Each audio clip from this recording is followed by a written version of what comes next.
Uno se preguntará, ¿qué tienen que ver los saludos? Es una parte que la mayoría de las personas pasa por alto porque no encuentra algún principio, alguna cosa que sea de edificación.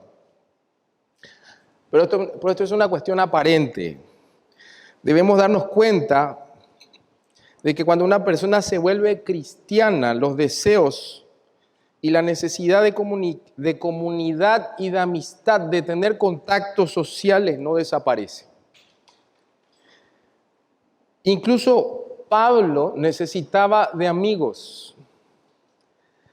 Muchas veces nos imaginamos al apóstol Pablo como un llanero solitario que enfrentaba todos los sacrificios del ministerio él solo, que era como un superhombre que podía resistir todo tipo de aflicciones y sufrimientos. Sin embargo, eso nunca sucedió. El apóstol Pablo era un pecador justificado como nosotros. Y era una señal de madurez el reconocer esa necesidad que tenía de otros hermanos. Por ejemplo, podríamos decir que la suficiencia y la fuerza de Cristo que encontrábamos en Pablo eran expresadas a menudo a través del amor y el apoyo que le daban a Pablo otros creyentes. Y debemos recordar lo que Pablo le dijo a la iglesia de Corinto respecto a Tito. En la versión de las Américas, 2 Corintios capítulo 7, versículos 5 al 7, Pablo decía: pero aun cuando llegamos a Macedonia, nuestro cuerpo no tuvo ningún reposo, sino que nos vimos atribulados por todos lados, por fuera conflictos, por dentro temores. Pero Dios, que consuela a los deprimidos, nos consoló con la llegada de Tito. Y no solo con su llegada, sino también con el consuelo con el que Él fue consolado en ustedes, haciéndonos saber el gran afecto de ustedes, su llanto, su celo por mí, de manera que me regocijé aún más. Pablo dice que cuando estaba abatido, Dios envió a Tito para levantarlo. Y este toque de Tito fue el resultado de que la iglesia a su vez levantara a Tito. Dios utiliza a su pueblo para bendecirnos y levantarnos en tiempos de necesidad. Mucha gente dice: yo no necesito congregarme, yo solo tengo mi propia relación con Dios. Pero la Biblia entera nos está llamando a tener relaciones con otros creyentes, porque somos la asamblea de los llamados por Dios para tener vínculos familiares. Es importante reconocer que la iglesia refleja la estructura de una familia. La iglesia es una familia grande y así como en la familia existe una estructura que Dios creó con sus roles cada uno, donde el padre, el hombre, es el sacerdote del hogar, donde las mujeres reciben protección de sus esposos, así también los pastores, que son hombres, protegen a sus ovejas con sumo cuidado y de manera sacrificial. El hecho es que necesitamos impulsar el ministerio del ánimo y ver la importancia de la genuina amistad cristiana. Hebreos dice en el capítulo 3, hermanos, cuiden de que no haya entre ustedes ningún corazón pecaminoso e incrédulo que los lleve a apartarse del Dios vivo. Más bien, anímense unos a otros día tras día, mientras se diga hoy, para que el engaño del pecado no endurezca a nadie. Cuanto más nos alejamos de la comunidad cristiana, del contacto con otros hermanos, estamos más expuestos al pecado. Volviendo a la carta y a estas salutaciones que vamos a ver hoy en el capítulo 16, Es significativo recordar que al igual que la carta a los colosenses, o que la iglesia de Colosenses, al igual que Romanos, era una iglesia que no era conocida personalmente por Pablo. Como dijimos la semana pasada, eso, digamos, representa una incógnita para muchos, a tal punto que hay algunas personas que inclusive quisieron decir que el capítulo 16 fue agregado posteriormente a la escritura de la carta y que correspondía a otra carta que fue enviada a la iglesia de Éfeso. Sin embargo, hemos visto la semana pasada que esto no fue así. Vamos a ver más adelante la explicación de por qué Pablo envía saludos a una iglesia que no conocía. Pero es trascendental que encontremos aquí información, una enseñanza, una teología del amor cristiano, repasando brevemente cada uno de los saludos que hace Pablo a los hermanos que están en Roma. Otra cuestión clara, haciendo un análisis de la estructura de esta carta, es que Pablo identifica al menos 5 congregaciones o 5 iglesias que se reunían en casas. Los primeros cristianos no tenían un edificio así como el que nosotros tenemos, donde entraban más de 100 personas. Las sinagogas eran reuniones de los judíos que se hacían en casas, y los primeros creyentes replicaban esa organización de las sinagogas y se reunían pequeños grupos en casas. Y podríamos decir que la iglesia de Roma, a la cual se dirige la carta de Pablo, son un conjunto de iglesias que se iban reuniendo en casas, a las cuales saluda en esta epístola, en esta parte final de Romanos. El mensaje principal de este capítulo es resaltar la importancia del compañerismo cristiano y la forma en que podemos experimentar y demostrar el amor cristiano.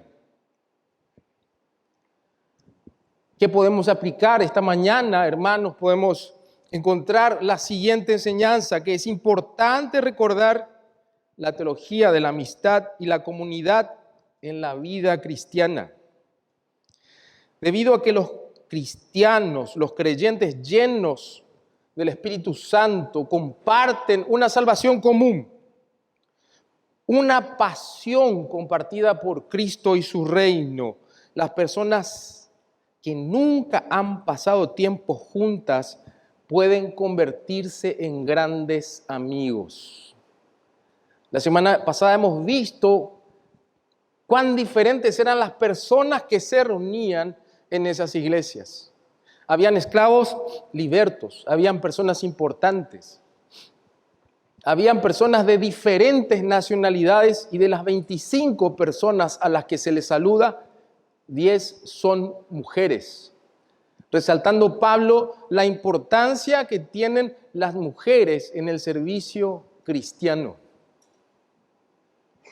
Y vamos a hacer una lectura parcial a medida que vamos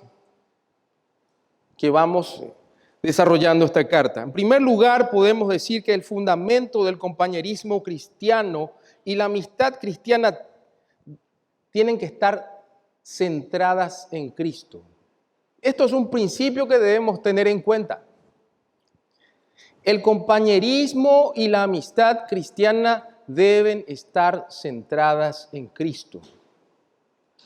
Una persona, haciendo un análisis sociológico, digamos, de la iglesia, decía: no existen grupismos en las iglesias, sino grupos homogéneos, decía.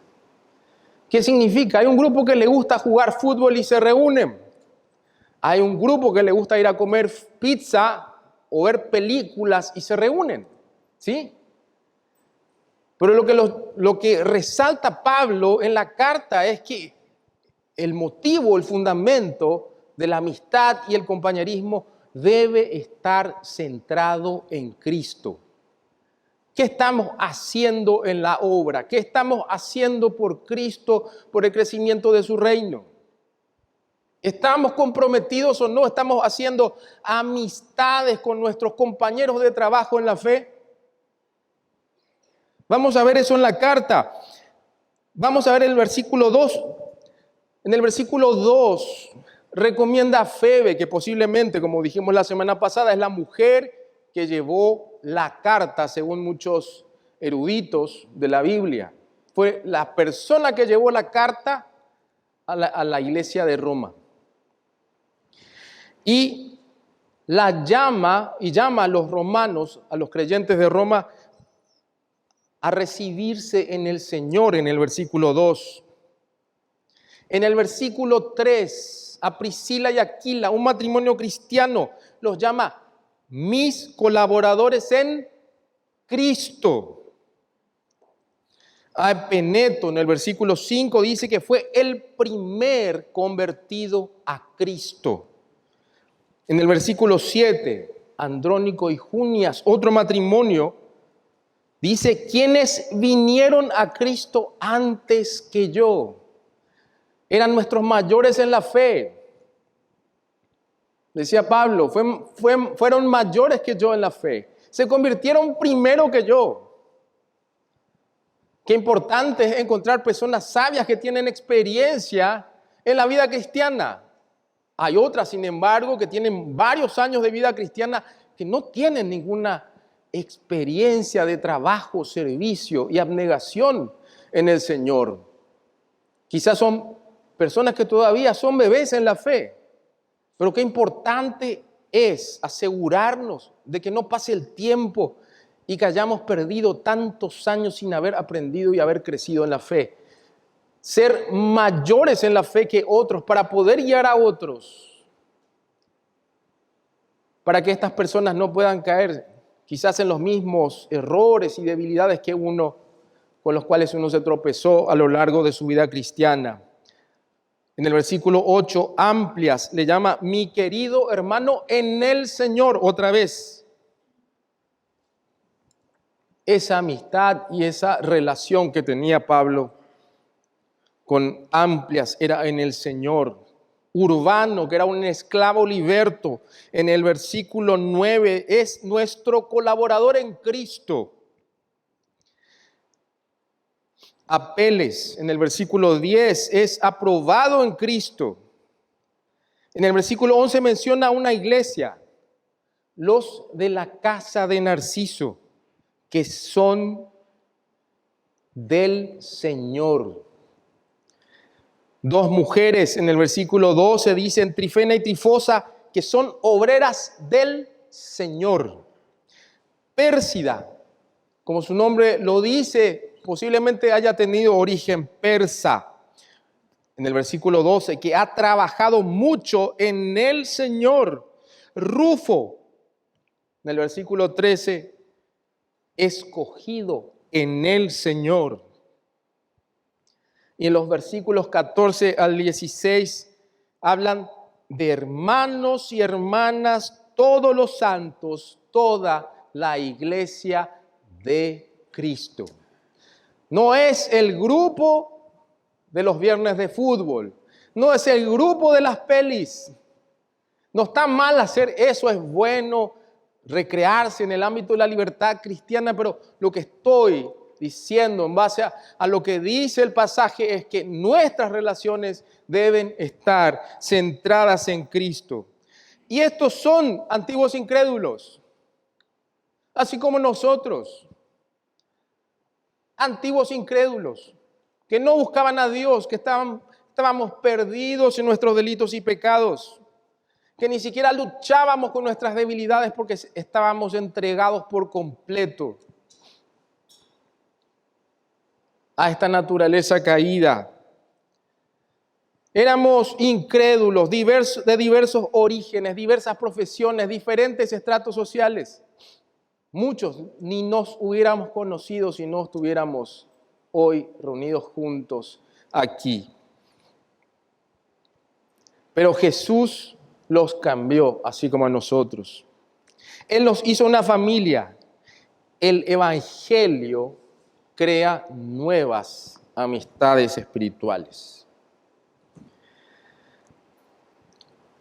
También Pablo está destacando lo siguiente, que los creyentes viven la amistad cristiana al honrarse unos a otros y a ministrar juntos.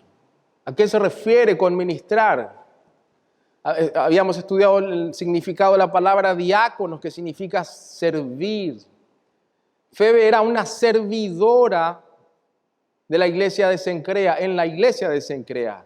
Era una persona que usaba sus bienes para apoyar a otros. Era una persona de recursos económicos que estaba completamente entregada a servir con su tiempo, con sus manos, con su vida, con sus recursos, a los hermanos a los cuales ella ministraba con su ministerio de servicio. Y en este sentido, Pablo honra a Priscila y Aquila mencionando su trabajo y sacrificio, versículos 3 y 4. Y dice, saludad a Priscila y Aquila, mis colaboradores en Cristo, que expusieron su vida por mí, a los cuales no solo yo doy gracias, sino también todas las iglesias de los gentiles.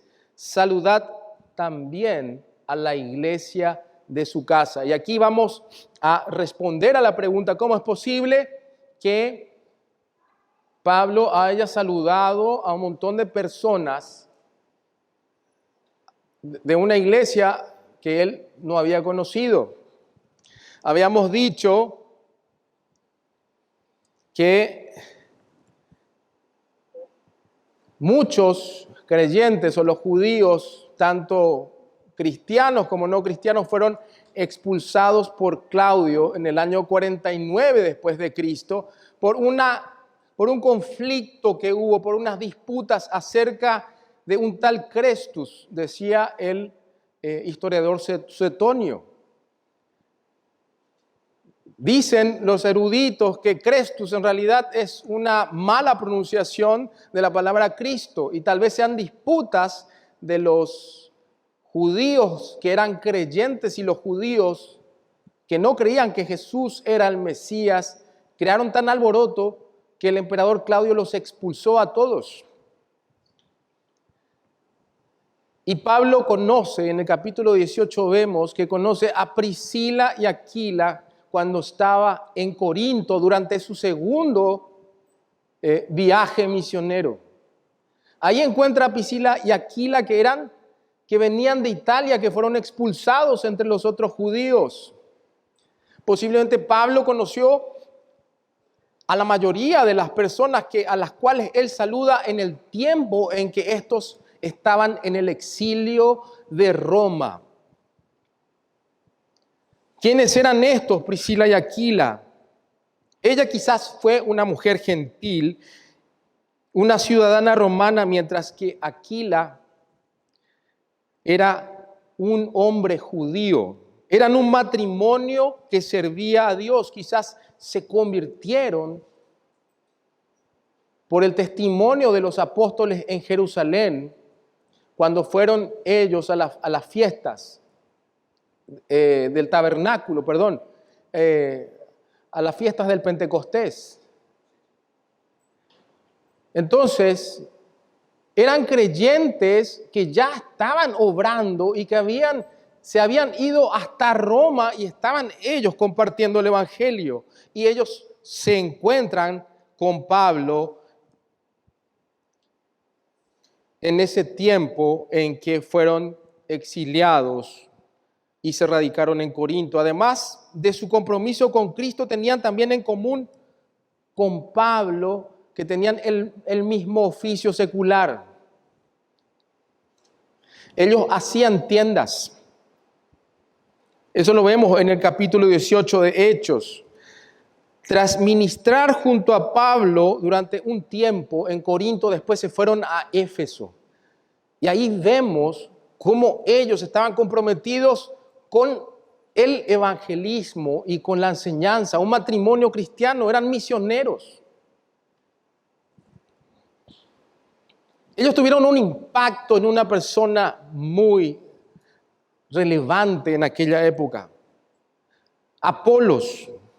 En el capítulo 18 de Hechos vemos que mientras estuvieron en Éfeso, encontraron a este joven predicador, Apolos, que era natural de Alejandría, que era un varón elocuente, que era poderoso en las Escrituras, hablaba con vehemencia, era un creyente, pero no estaba totalmente informado de la doctrina, solamente conocía el bautismo de Juan.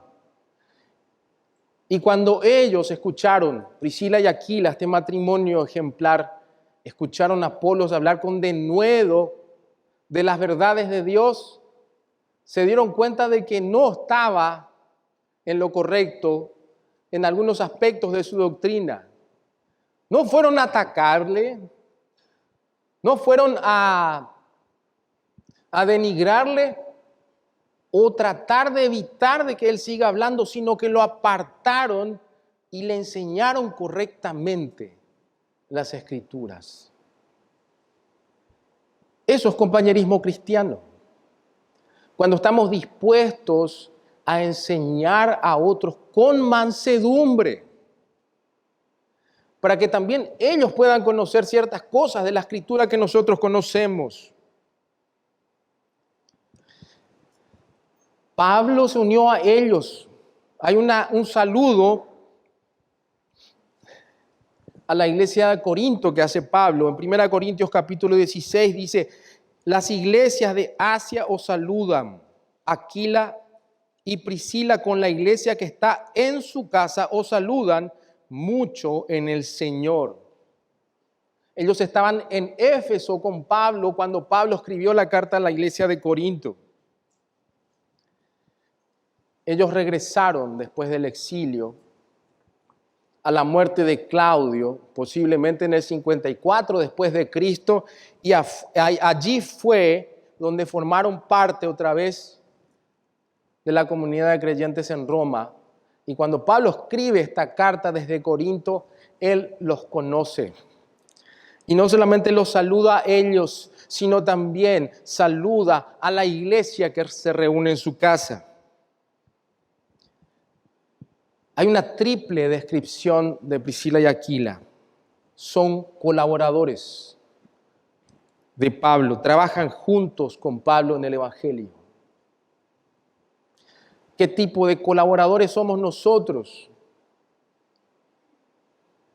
¿En qué trabajamos? ¿Estamos activos en la obra?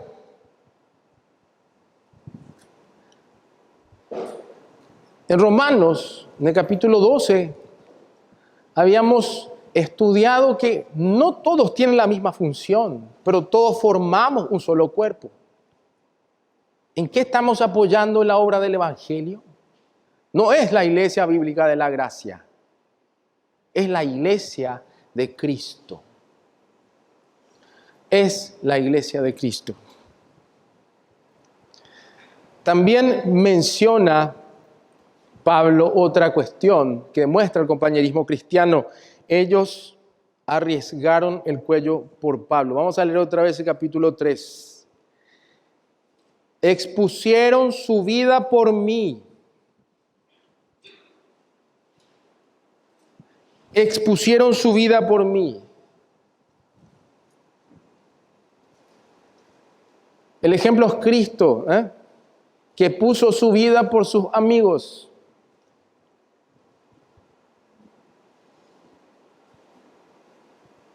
¿Qué mayor expresión de compañerismo cristiano? Expusieron su vida por mí, arriesgaron su cuello, según dicen los expertos en el texto, porque eran ciudadanos romanos. Era una muerte más benevolente la decapitación. No era tan cruenta como la crucifixión. Entonces, ellos se expusieron a ser decapitados por Pablo. Le salvaron la vida. No se sabe cuándo sucedió esto, posiblemente podría ser en los disturbios en Éfeso, en Hechos capítulo 19, cuando la predicación del Evangelio bajó las ventas de Demetrio, el platero que hacía estatuas de Diana, y ellos casi fueron linchados. Entre las personas que se mencionan, que le pidieron, que intercedieron por Pablo, tal vez Priscila y Aquila estaban arriesgando más que su libertad, sus propias vidas. Y no solamente le agradece Pablo, sino también todas las iglesias de los gentiles. Tal vez sea por el servicio que era conocido por muchas iglesias en el tiempo en que ellos estaban ministrando en el exilio, pero también puede ser por salvar la vida de Pablo, lo cual fue de impacto para todas las iglesias gentiles que se formaron a través de su ministerio.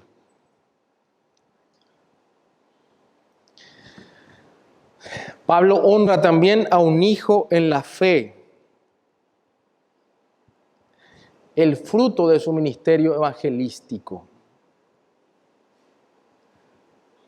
Qué precioso encontrar una persona después de muchos años al que le hayamos hablado del evangelio y que permanezca firme en la fe.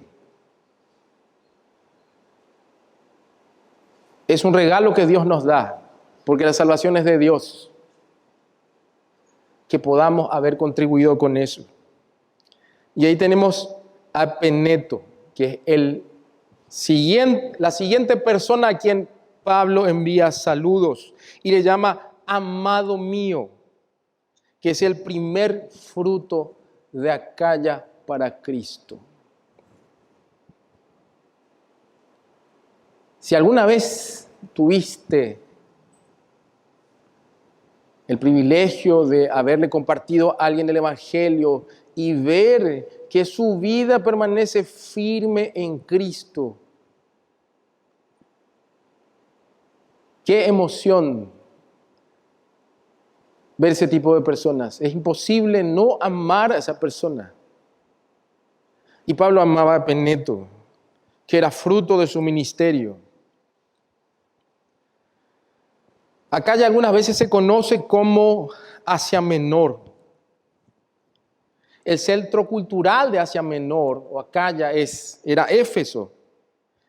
Hoy cubre parte de lo que hoy se conoce como Turquía. Pablo lo saluda de una manera afectuosa y le llama las primicias. Literalmente, la palabra griega es aparche, que utiliza con referencia a la primera parte de la cosecha. Así como se menciona en Deuteronomio respecto a las ofrendas que se daba a Dios. Y Pablo en el capítulo 15, él habla de su trabajo como sacerdote ante los gentiles, proclamando el evangelio, los cuales eran preciosos para Cristo, lo cual fue anunciado mucho antes por los profetas. Como primer converso en Asia, Epeneto había tenido una larga relación con el apóstol y con Priscila y Aquila. Es posible que se trasladara de Éfeso a Roma con ellos y es probable que haya sido miembro de la iglesia de Priscila y Aquila. También él honra a los que se esfuerzan en el ministerio. Como mencionamos el domingo pasado, tenemos hermanos preciosos que se esfuerzan siempre. Es grato verles. Son hermanos silenciosos. Siempre están dispuestos. Siempre están dispuestos a todo. Yo he sido bendecido por muchos de ellos. Muchos de ellos hablan poco, pero hacen muchísimo. Un día no tuve auto y un hermano me llevó hasta mi casa. No me sacó a la ruta, me llevó hasta mi casa. Con vergüenza acepté. Precioso, precioso. Hay personas que están silenciosas todo el tiempo, están trabajando y sirviendo, una actividad honrosa para Dios. Entre ellos estaba María, una mujer judía, posiblemente Miriam. En el versículo 6, dice, la cual ha trabajado mucho entre vosotros. No sabemos de dónde vino María, cómo, cuándo se convirtió o cualquier cosa sobre ella, excepto que había trabajado mucho. Y esto alude a una labor que llega al cansancio y al agotamiento. Había trabajado mucho. Hasta ahora, en este momento, después de cuánto, más de 2000 años, estamos dando testimonio de esta hermana a quien no conocemos. Pero algún día sí la conoceremos, que trabajó mucho para el Señor. Otros serán honrados por ser mayores en la fe. Y aquí seguimos leyendo, y dice en el versículo 7, saludad a Andrónico y a Junias, mis parientes, mis compañeros en prisiones, los cuales son muy estimados entre los apóstoles y que también fueron antes de mí en Cristo, mayores en la fe que Pablo. Se convirtieron antes. Quizás en Jerusalén ellos ya estaban sirviendo al servicio de los 12. Antes de que la iglesia tenga la estructura que empezó a tener después con los ancianos, los obispos y ancianos, eran los 12 los que gobernaban y tal vez ellos estaban en aquel tiempo ya en Jerusalén y después se fueron a Roma después de la persecución que quizás el mismo Saulo desató, lo cual leemos en el libro de los Hechos. Y les llama mis parientes. En este sentido, considerando que ya mencionó otras personas de nacionalidad judía, el hecho de llamarle mis parientes, algunos dicen que realmente eran parientes de sangre. Otros dicen que se refiere a la nacionalidad judía, que eran sus compatriotas, que eran de su pueblo, del pueblo de Dios. Porque como había mencionado otros judíos, otros piensan que habían sido parientes de Pablo, que se habían convertido antes que él, mientras él estaba desatando una persecución horrenda en contra de los creyentes. Quizás se acuerda de ellos con vergüenza, pero también con amor. Tras la reconciliación que tuvieron después de haberse convertido Pablo. Y es lo que muchos hermanos quizás pasaron. Algunos que se convirtieron antes y eran perseguidos por sus padres, por sus hermanos, y después terminaron reconciliándose cuando estos se convirtieron al Señor. U otros eran los que causaban oposición en sus casas, persiguiendo al hermano, al papá o la mamá que se haya convertido primero. Y en su misericordia Dios lo trajo a la asamblea de los llamados, a los creyentes. Eran parientes de Pablo. ¿Y qué más dice?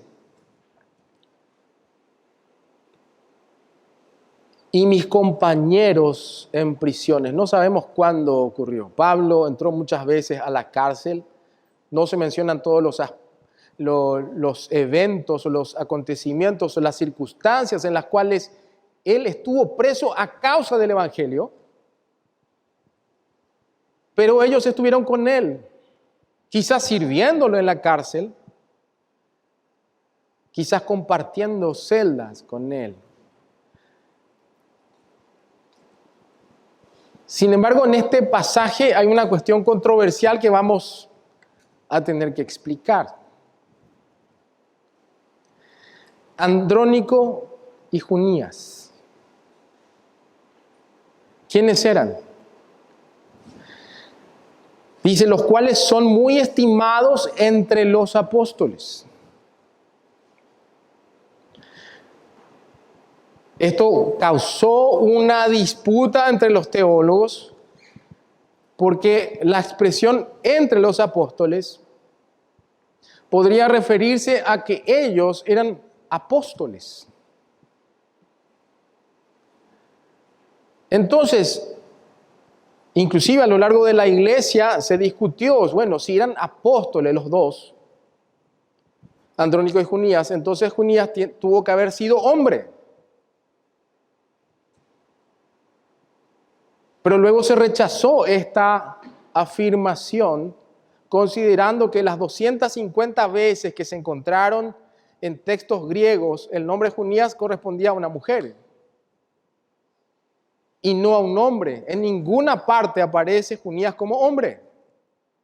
Entonces era una mujer. ¿Cómo es posible que una mujer esté entre los apóstoles? Algunos resuelven este dilema, como John MacArthur dice, servían entre los apóstoles de Cristo en la iglesia de Jerusalén. Este matrimonio de misioneros. Y eran muy estimados por los 12. Otros descartan esto y dicen, sí, eran apóstoles. Pero apóstoles ¿de qué tipo?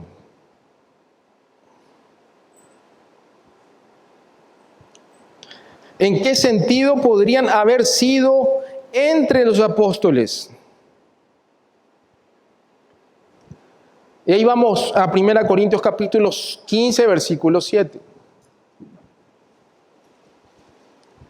Para poder dilucidar este aspecto, podríamos decir, es una buena explicación de que hayan sido estimados por los apóstoles y estaban trabajando entre ellos, sirviéndoles en la obra de Cristo. Pero si no es así, nos toca leer 1 Corintios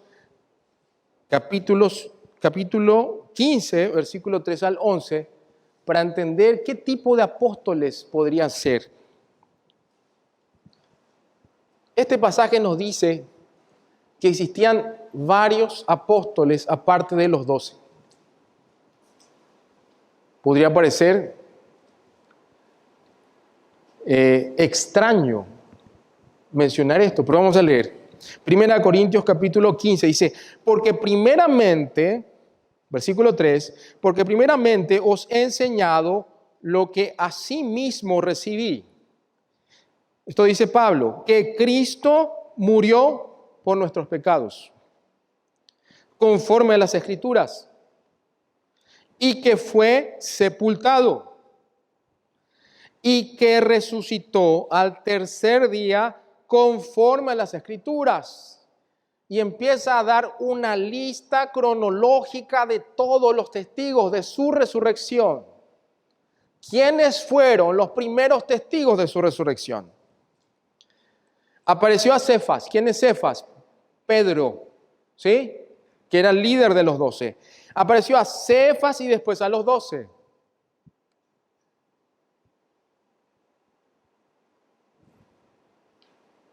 Es decir, incluyendo Cefas.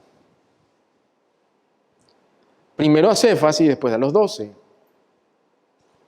¿Quiénes son estos 12? Si Judas se suicidó, bueno, ellos escogieron a Matías. ¿Sí? Ellos escogieron a Matías, se completó el número de los 12, que fue un número cerrado, nunca más escogieron otro apóstol de entre los 12, el grupo de los 12,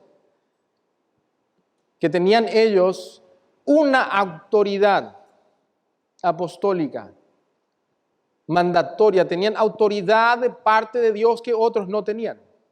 Ellos eran los líderes indiscutibles de la iglesia.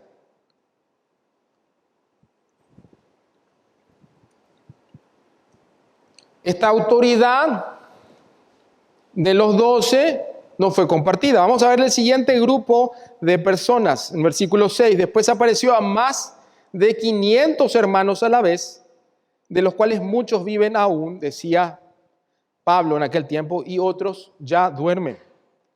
Versículo 7. Después apareció a Jacobo, después a todos los apóstoles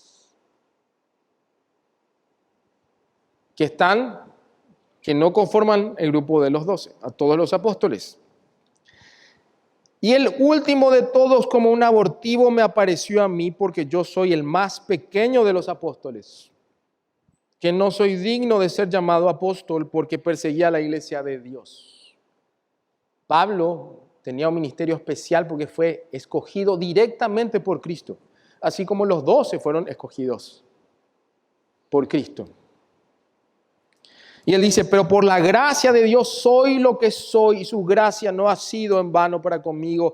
Antes he trabajado más que todos ellos, pero no yo, sino la gracia de Dios conmigo. Porque o sea yo o sean ellos, así predicamos y así habéis creído. ¿Qué diferencia entre los apóstoles, falsos apóstoles de hoy en día? Por gracia, dice él. Como un abortivo, miserable, no merezco ser lo que soy, a lo cual el Señor me llamó. ¿Qué podemos ver de esto? Las apariciones de la resurrección están en orden cronológico. Cefas se menciona con los 12 en el versículo 5. Santiago, el hermano del Señor, es decir, Jacobo, no es uno de los 12, pero es mencionado como entre todos los apóstoles. Aunque Pablo incluye ocasionalmente a un grupo aún más amplio de colaboradores en la categoría de apóstoles, como último de todos, a él apareció el Señor y fue el último que fue estrictamente un apóstol de Cristo llamado directamente por el Señor resucitado. Entonces, ¿qué tipo de apóstoles eran Andrónico y Junías? Si hay un grupo de apóstoles que no son de los 12, que sí tenían autoridad, a los cuales se suma Pablo, ¿sí?, que fue escogido por Dios, por Cristo, personalmente por Cristo.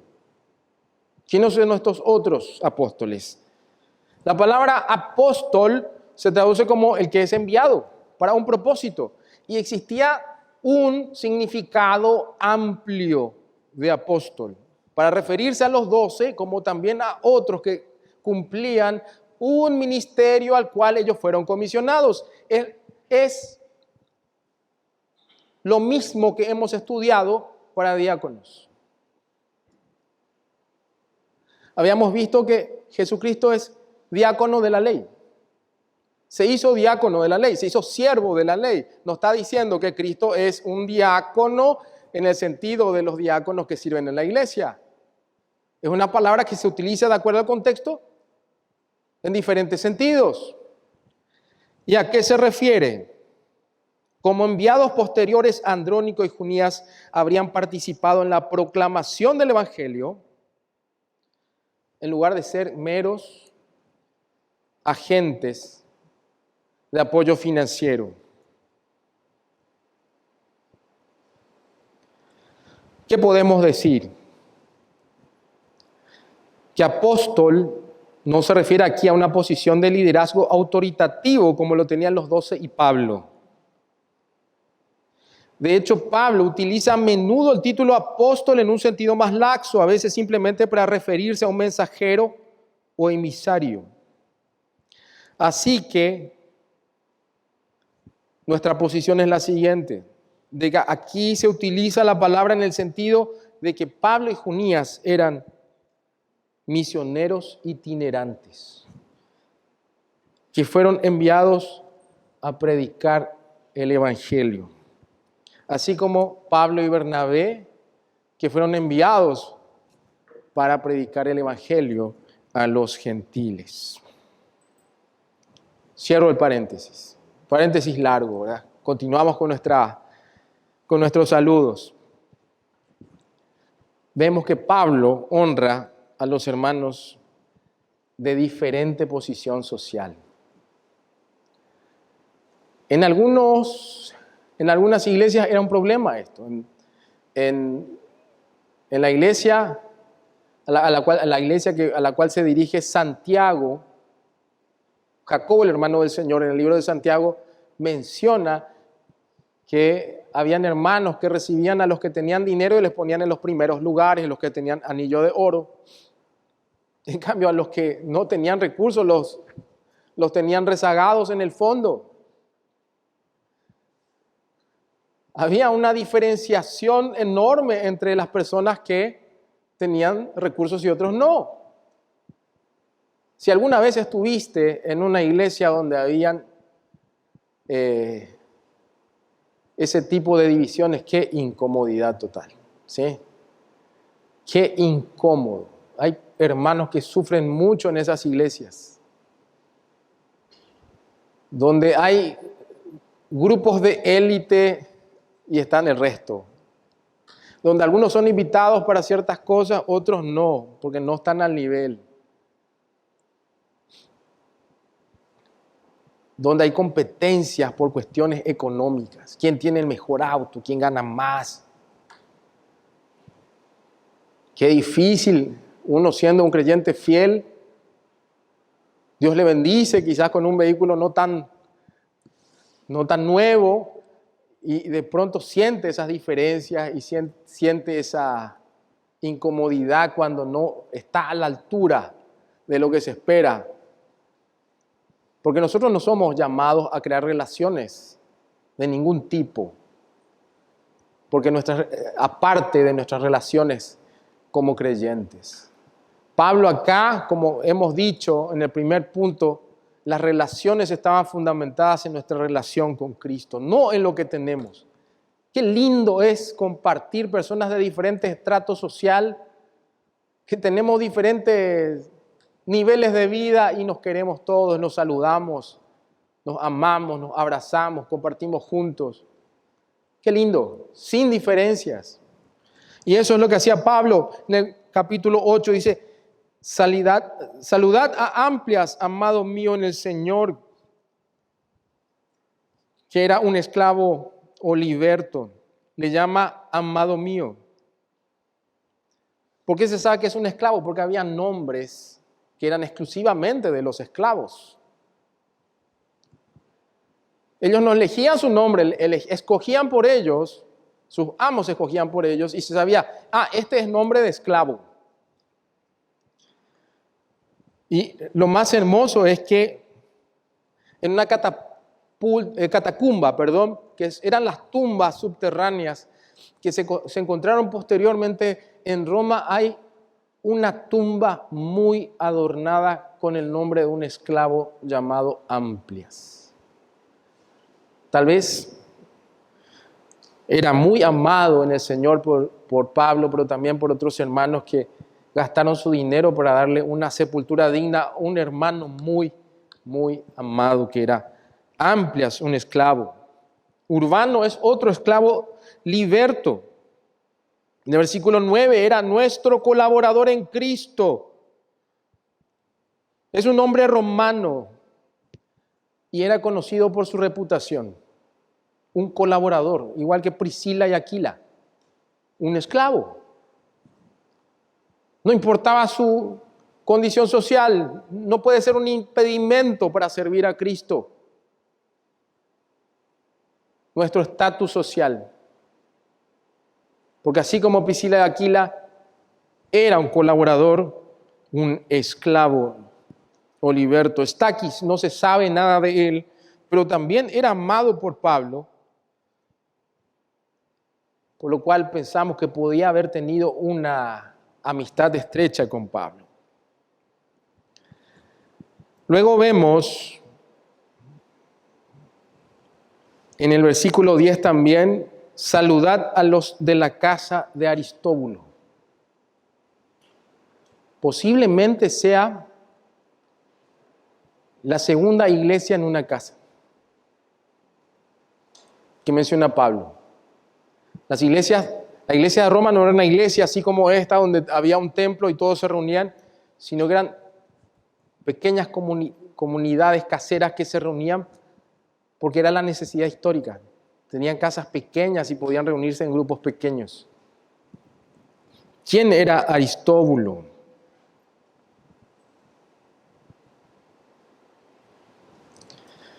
Según los historiadores, podría estar identificado con el hermano del rey Herodes Agripa. Posiblemente este Aristóbulo era hermano de Herodes Agripa.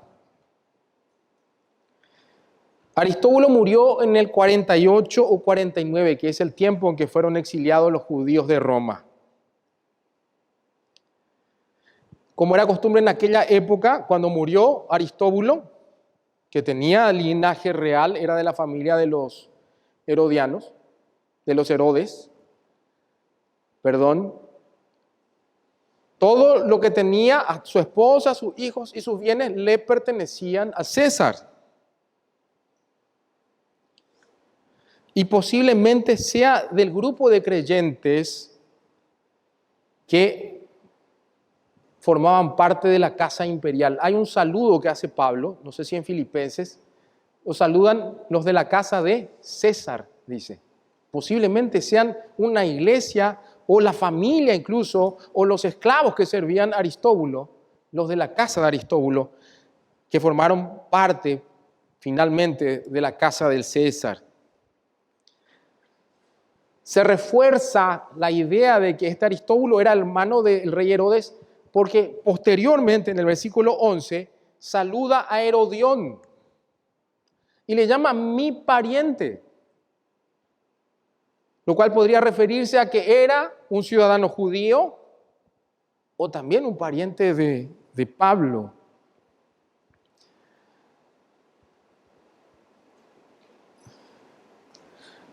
Herodión, el nombre le llama la atención a mucha gente. ¿Por qué? Porque el nombre indica de que servía en la casa de Herodes. Y pudo estar relacionado con la gente que se reunía en la casa, con los de la casa de Aristóbulo y formaban una iglesia, una comunidad. También había una iglesia. Dice, saludad a los de la casa de Narciso. ¿Y quién es Narciso? Fíjense cómo el Evangelio fue penetrando en las esferas sociales que estaban cercanas al poder. Narciso es también un esclavo liberto, podría ser el mismo que se hizo célebre como siervo del emperador Claudio, el emperador romano. Claudio, el que había expulsado a los judíos en el 49. Habían iglesias que estaban en la esfera del poder, estaban cerca de los que gobernaban. El Evangelio había penetrado no solamente en los estratos más bajos, sino también las personas que tenían contacto con el poder. Y vemos cómo el Evangelio después se esparció por todo el imperio. Al ver esto es una prueba fundamental, una prueba fehaciente de que el Evangelio estaba permeando todo el imperio. Quizás en China pase lo mismo. En algún momento, tantos creyentes escondidos, así como en la iglesia de Roma, están cerca de las cortes de, qué sé yo, de Xi Jinping y se están reuniendo clandestinamente nuestros hermanos. Qué gozo saber eso. Qué gozo saber eso. Y Pablo honra a hermanas de la fe también. En el versículo 12, saluda a 3 mujeres, Trifena y Trifosa y también Pérsida. Las 3 mujeres trabajan en el Señor.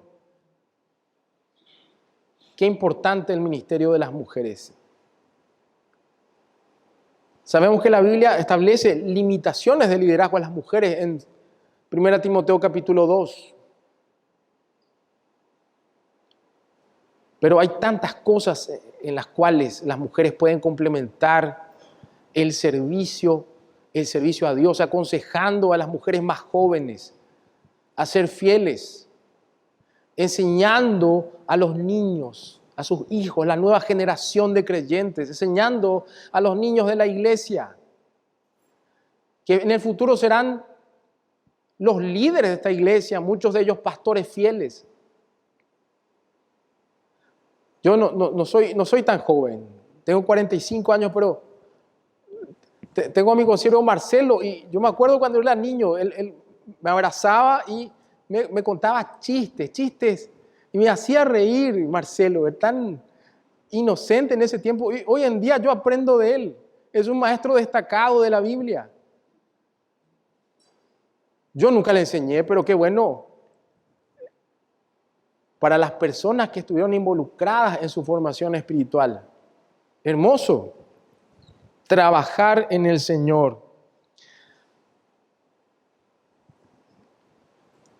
Y voy a ir acortando. Pablo honra también a un hermano, hijo de un hombre privilegiado, Rufo.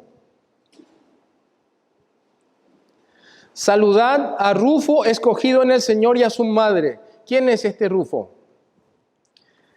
Se le identifica como el hijo de Simón de Cirene, el que llevó la cruz de Cristo durante su camino al Gólgota.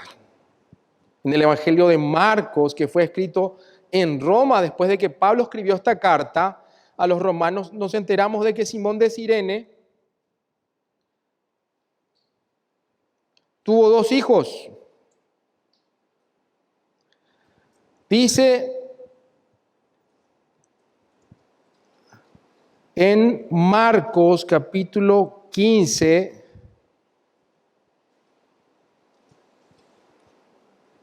versículo 21, que era padre de Alejandro y de Rufo.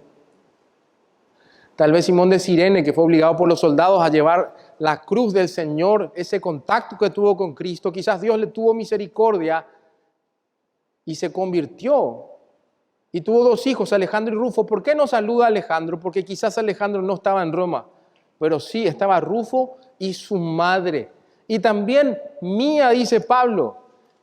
Quizás la hospitalidad de la mamá de Rufo fue tal fue su servicio, tal fue su amor, tal fue su hospitalidad, que Pablo la considera una madre, porque le sirvió como si fuera un hijo. Y finalmente Pablo honra a iglesias domésticas y dice: saludad a Asíncrito, Flenojonte, Hermas, Petrobas y Hermes y los hermanos que están con ellos. Tal vez eran líderes de esas iglesias o personas representativas de esa iglesia que se reunían en una casa. Saludad a Filólogo, a Julia, a Nereo y a su hermana Olimpas y a todos los santos que están con ellos. Y finalmente, el último principio que podemos ver es que los creyentes viven la amistad cristiana al mostrar afecto unos a otros. Y con esto terminamos. Dice finalmente Pablo: saludaos los unos a los otros con ósculo santo. Os saludan todas las iglesias de Cristo. En todo el Nuevo Testamento leemos sobre la calidez y el afecto. Aquí en Romanos 16 se exhorta a la iglesia a saludarse con un beso santo. No queremos llevar esto demasiado lejos y decirle que nos besemos. En algunas culturas es común hacer esto. Nuestros hermanos de Argentina, por ejemplo, se besan en la mejilla para mostrar su afecto y su aprecio. Nosotros no tenemos esa costumbre, pero lo que sí podemos rescatar como principio es que al menos un apretón de manos hoy, después del culto, quizás a la persona con la que no siempre hablamos, si no sabes su nombre, preguntarle el nombre. ¿Cómo te llamas, hermano? ¿Qué tal? ¿Hace cuánto que estás en la iglesia? Un breve cruce de palabras. ¿Qué demostración de afecto? Es necesario hacer esas cosas, porque la Biblia dice: ámense los unos a los otros con amor fraternal, en Romanos 12:10. Una conversación breve es tan alentadora muchas veces. Qué lindo hacer amistades cristianas. Esta exhortación de Pablo de saludarse unos a otros con un beso santo no es algo nuevo. Él hace la misma petición a la iglesia de Corinto, en 1 Corintios 16:20, en su segunda carta a los Corintios, en el capítulo 13, en 1 de Tesalonicenses, capítulo 5, versículo 26, y Pedro hace lo mismo. En 1 Pedro 5:14 era una demostración cultural de afecto entre los hermanos. Más adelante los primeros cristianos incorporaron el beso como una cuestión litúrgica, pero ahí se pierde la calidez del amor fraterno porque se vuelve automático, como una obligación ritual. Y no debe ser así. Se demuestra y se vive el amor cristiano demostrando el afecto fraternal, un apretón de manos. En aquel tiempo, un ósculo santo. Vamos a orar.